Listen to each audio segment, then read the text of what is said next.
The most productive person you'll encounter today isn't doing anything at all. They're simply sitting in silence, doing nothing that looks impressive from the outside.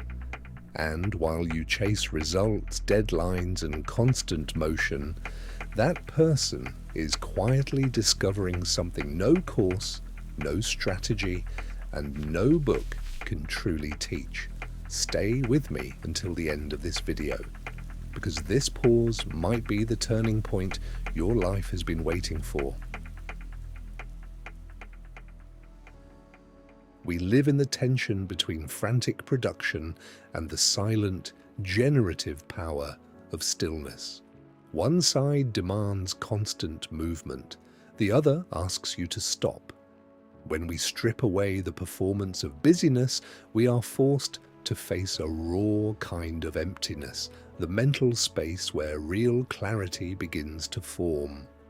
Radical inaction is not an escape from life, it is a recalibration, a quiet alignment between your deeper intentions and the actions that truly matter.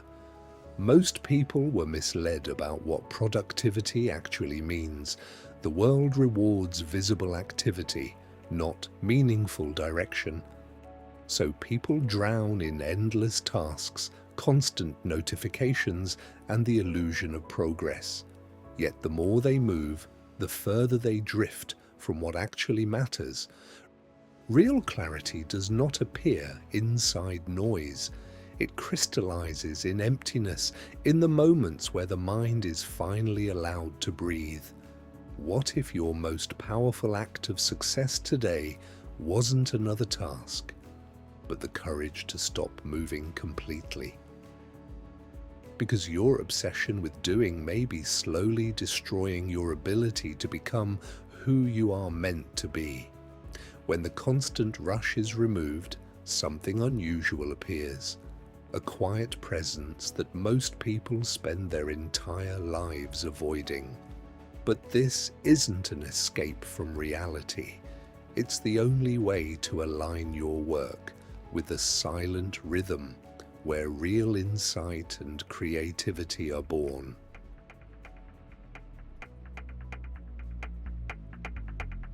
The modern economy has quietly shifted what it rewards. It no longer values only real results. It rewards visible activity, answering emails quickly, posting constantly, updating dashboards, managing tasks, responding to messages. All of these are signals of activity. And activity is easy to measure. Deep creativity is not.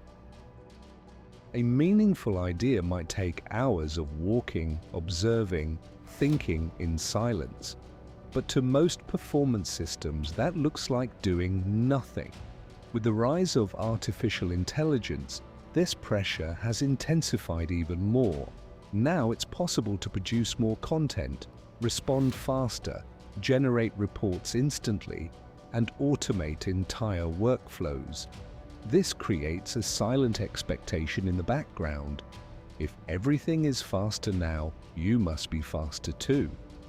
The result is an environment where value is no longer just about producing something meaningful, but about appearing constantly busy. Work slowly turns into a performance of productivity, and every notification triggers a small neurological response inside your brain. When you open a message, answer something quickly, or finish a small task, your brain releases dopamine, the chemical associated with reward. This system itself isn't bad. It evolved to motivate action and help humans pursue meaningful goals. The problem begins when digital environments generate endless micro-rewards, clearing notifications, marking tasks as complete, answering messages, receiving likes, watching numbers rise. These tiny rewards train the brain to prefer fast, simple tasks, and over time something subtle but dangerous begins to happen. Activities that require silence, sustained focus, and deep thinking start to feel uncomfortable, not because they lack value, but because they don't deliver instant reward. Gradually, people begin to prefer being busy over being focused. The result is a strange mental state, constant mental movement but very little cognitive depth. There is another mistake that modern culture quietly encourages: confusing speed with progress. Moving quickly can create the illusion of advancement, even when the direction is completely wrong. This is what we might call the trap of speed. When someone is constantly responding, producing, reacting, updating, and managing, it feels like something important is happening. But without moments of pause, two critical processes never occur. The first is the ability to question direction. The second is the emergence of genuinely new ideas. Creativity rarely appears in the middle of urgency. It emerges when the mind has space to connect ideas, question assumptions, and reorganize its thoughts. Without that space, what remains is only continuous movement. And continuous movement can sometimes be nothing more than running in circles. The modern world has trained us to move constantly, but it rarely taught us how to stop and ask whether we are moving in the right direction.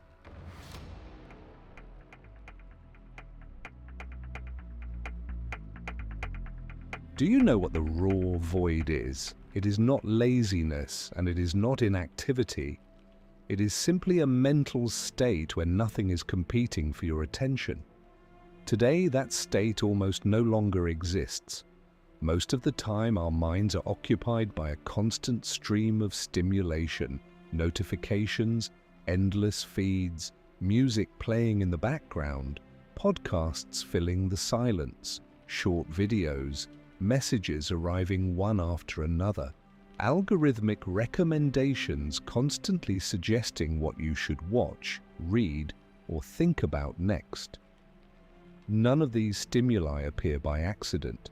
They are carefully optimized to capture and hold your attention, which means that much of what we think throughout the day has already been subtly influenced by external systems. The raw void is the exact opposite of that environment. It is a moment when nothing is entering your mind from the outside, no content flowing in, no information competing for space, no algorithm suggesting the next thing to consume. It is simply the mind existing without interference. At first glance, this space seems simple, but in practice, it has become something extremely rare in the modern world.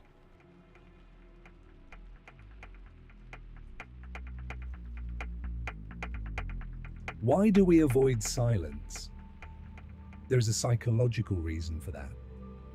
When the external noise disappears, something else begins to surface. Ourselves. Without distractions, the mind naturally starts asking uncomfortable questions. What do I really want? Am I moving in the right direction? Am I living something I truly chose, or just reacting to what life throws at me? These questions are not light ones. They touch identity, purpose, and decisions that might need to be reconsidered. And that is exactly why many people keep some form of stimulation running all the time. Not always because it feels good, but because silence acts like a mirror. And sometimes we are not ready to look at what it reflects.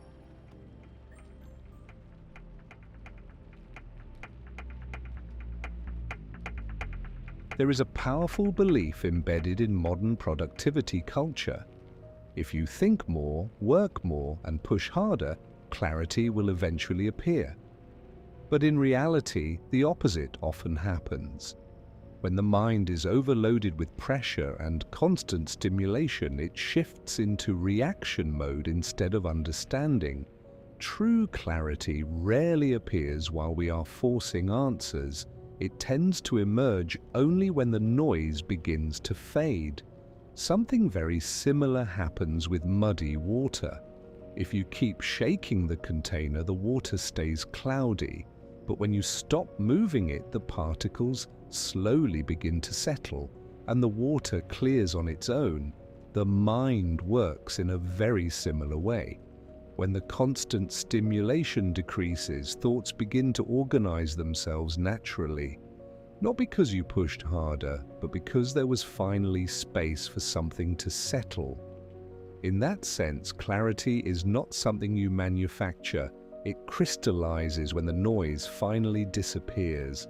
Clarity is not something you force. It is something that appears when the noise finally fades away.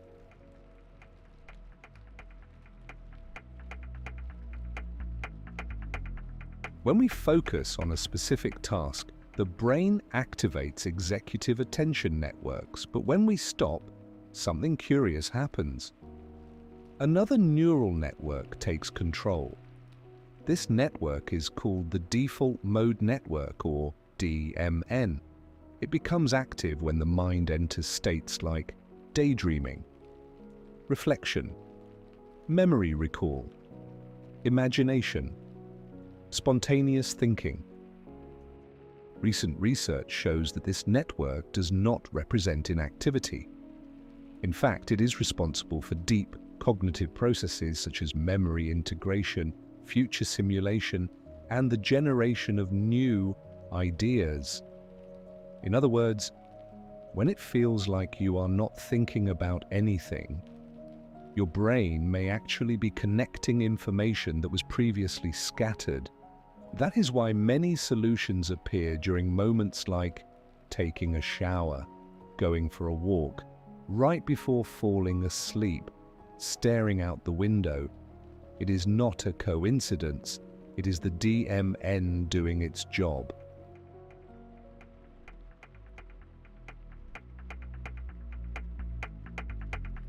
Now we reach the physiological side. When we are under constant pressure, the body activates the sympathetic nervous system. This is survival mode. It increases cortisol, adrenaline, heart rate, mental vigilance. This state is great for reacting quickly, but there is a problem. It reduces functions such as associative thinking, creativity, long-term memory, strategic evaluation. In other words, it improves reaction but weakens reflection. A resting state, on the other hand, activates the parasympathetic nervous system. In this mode, the body slows down. Breathing deepens the heart rate, decreases the brain, shifts into more stable patterns. It is in this state that the mind becomes more generative. It stops simply reacting to the world and begins organizing what it has already experienced.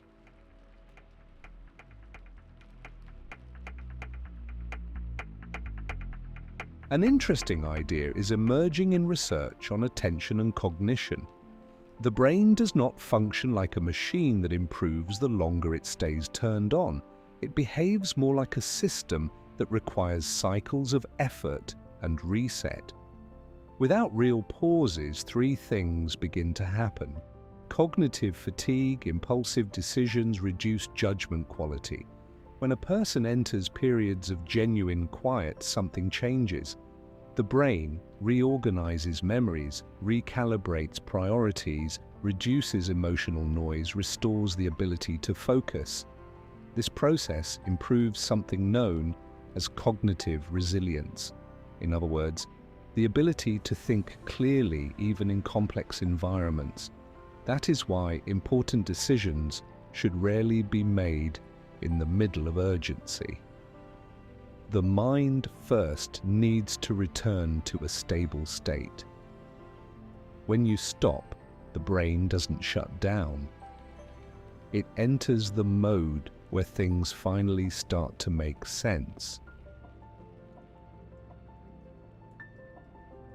At first glance, standing still may look like the same thing in every case, but there is a structural difference between procrastination and choosing not to act.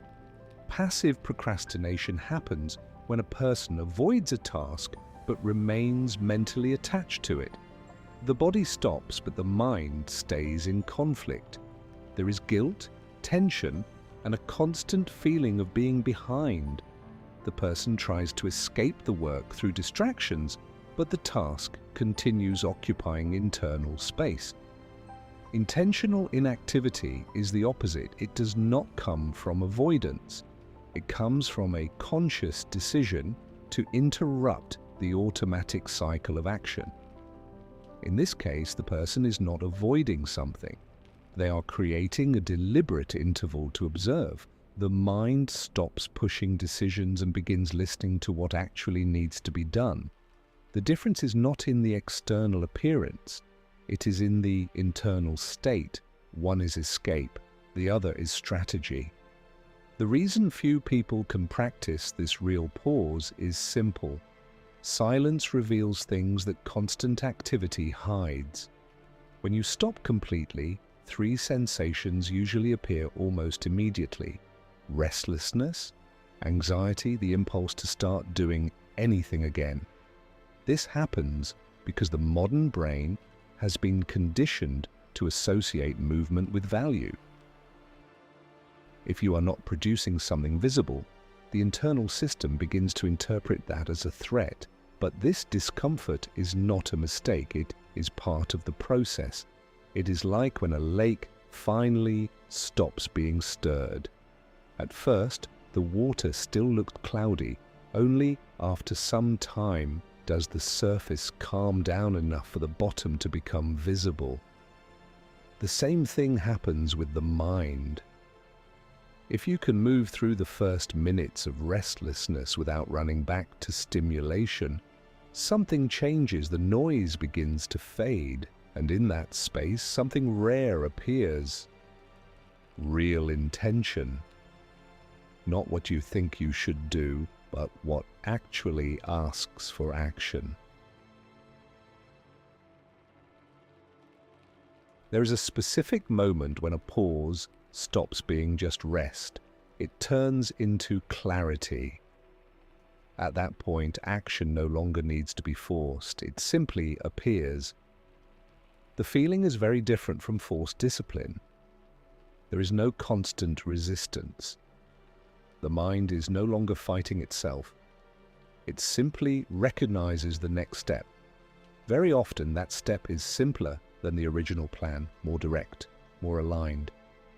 This happens because the brain finally had enough time to organize the internal chaos. When that happens, the energy to act also changes. It no longer comes from external pressure. It comes from a clear internal impulse. And when action emerges from that state, something interesting happens. You make fewer moves, but each move creates more real impact. That is the transition most people never notice. From work driven by anxiety to work driven by clarity.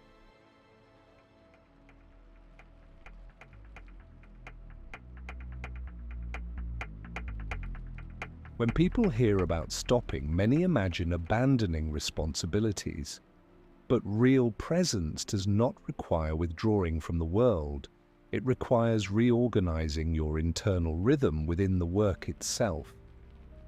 Even in high-pressure routines, there are invisible gaps, small spaces between decisions, meetings, tasks, and responses. The problem is that most people fill those spaces automatically. They grab their phone, they answer another message, they open another tab, they create more movement. Integrating moments of inactivity starts with something simple, protecting small pockets of silence during the day, not to plan, not to consume content, but simply to interrupt the flow.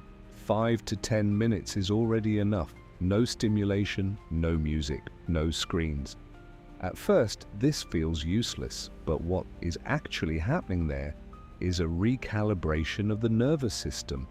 The mind slowly leaves reactive mode and returns to reflective mode, and when this small habit repeats over days, something begins to change in the quality of decisions. You begin to act less from impulse and more from perception. Interestingly, in high-risk environments, this quiet pause often becomes the factor that separates rushed decisions from strategic ones. Advantage does not come from speed, it comes from clarity before movement.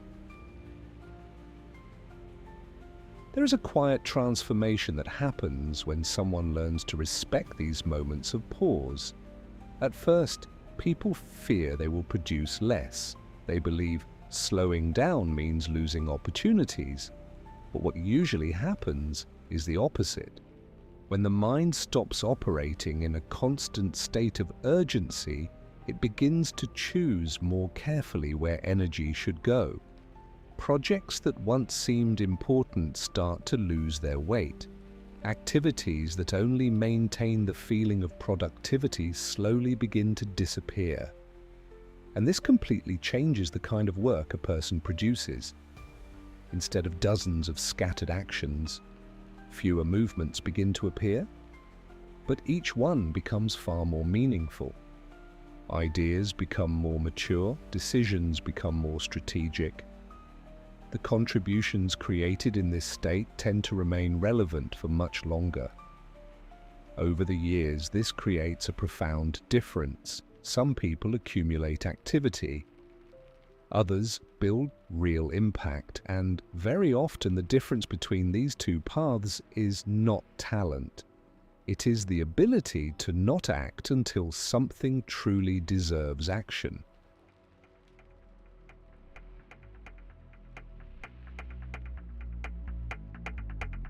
There is a stage of the creative process that almost no one values because it is invisible. It doesn't generate numbers, it doesn't appear in reports, it can't be displayed on social media, but it exists behind almost every meaningful idea. This stage is silent calibration, the moment when you are not producing anything externally. But internally, something is being adjusted, connections forming, priorities reorganizing, directions being tested quietly inside the mind. From the outside, this period may look unproductive, but for anyone who understands the creative process, it is essential. This is where thinking stops being reactive and becomes original. So maybe the real challenge isn't learning to work more. Maybe the real challenge is learning to protect these moments of quiet with the same seriousness you protect your time for production, because in the end, presence is not the absence of action, it is the state where the next correct action finally reveals itself. Before we finish, let me ask you something. When was the last time you truly stopped? Without trying to be productive, without turning rest into another task, without opening your phone, without trying to solve anything, just silence. If any part of this video resonated with you, write something simple in the comments. It can be just one sentence. I want to read what this idea awakened in you. And if reflections like this help you slow your mind and see things more clearly, subscribe to the channel. Because here, we don't chase noise. We learn to listen to what appears when the noise finally stops.